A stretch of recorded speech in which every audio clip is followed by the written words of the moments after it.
یہ پردہ اللہ کی اطاعت اور اس کے رسول کی اطاعت ہے، ارشاد ربانی ہے۔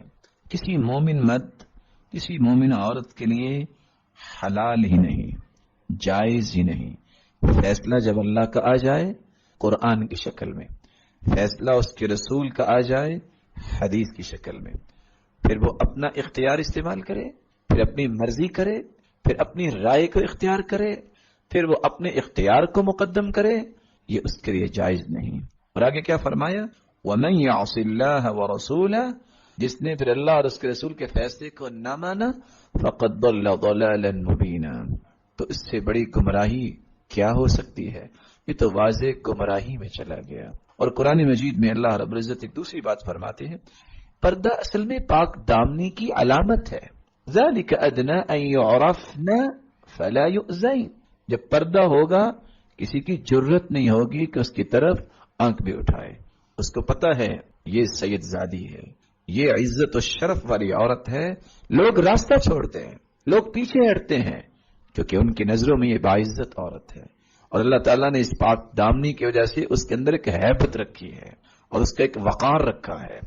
ٹھیک ہے، قرآن مجید میں اللہ فرماتے ہیں یہ طہارت ہے، یہ پاکیزگی ہے، اس سے بڑی پاکیزگی کیا ہو سکتی ہے جس کو اللہ نے قرآن میں بیان کر دیا ہے۔ پردہ یہ پرہیزگاری اور تقوی کی دلیل ہے۔ قرآن مجید میں اللہ فرماتے ہیں یا بنی آدم، اے آدم کی اولاد، قد انزلنا علیکم لباسا، تم پہ ہم نے لباس کو نازل کیا ہے، اور لباس کا پرپس کیا ہے؟ یواری سوآتکم وریشا، یہ لباس ستر پوشی کے لیے بھی ہے اور زینت کے لیے بھی ہے۔ ولباس التقوی ذلک خیر، یہ لباس جو آپ کے جسم کو ڈھانپ لے یہ تقوی کا لباس ہے۔ تو پردہ ایک پرہیزگاری اور تقوی کا پیغام ہے، یہ ایمان کی دلیل ہے۔ جب بنو تمیم کی عورتیں آئیں عائشہ رضی اللہ تعالی عنہ کے پاس، باریک لباس پہنا ہوا تھا، تو انہوں نے کیا فرمایا؟ مومنہ عورتیں ہو، یہ مومنہ عورتوں کا لباس نہیں ہے، اور اگر تم مومنہ نہیں ہو پھر تم پہ کوئی پابندی نہیں ہے۔ یہ شرم و حیا کی دلیل ہے۔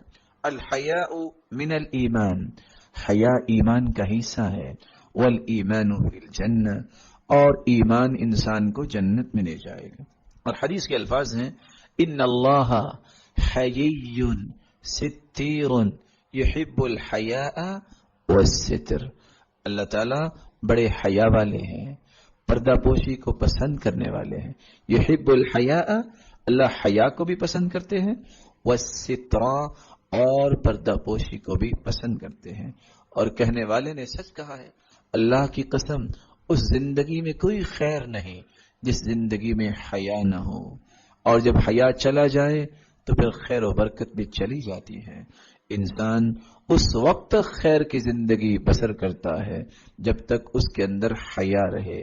جس طرح ایک درخت، اس کا چھلکا اتار دیا جائے، اس کے پتے اتار دیے جائیں، وہ درخت خشک ہو جاتا ہے، وہ اس قابل ہوتا ہے کہ اس کو کاٹ کے کوئی چیز بناؤ یا جلا دو۔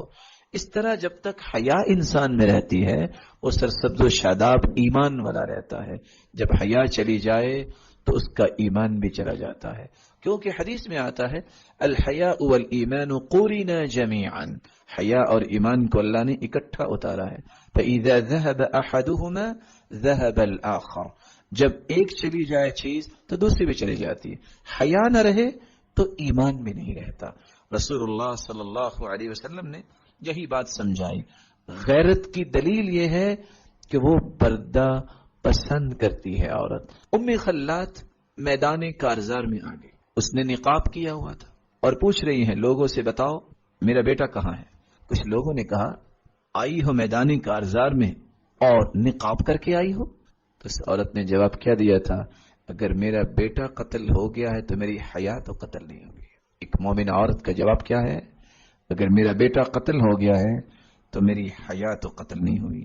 ابو امامہ رضی اللہ تعالی عنہ روایت کرتے ہیں، اے مردو اپنی نظروں کو جھکا کے رکھا کرو اور اپنی عزتوں کی حفاظت کرو، وگرنہ اللہ تمہارے چہروں کو بھی بگاڑ دیں گے۔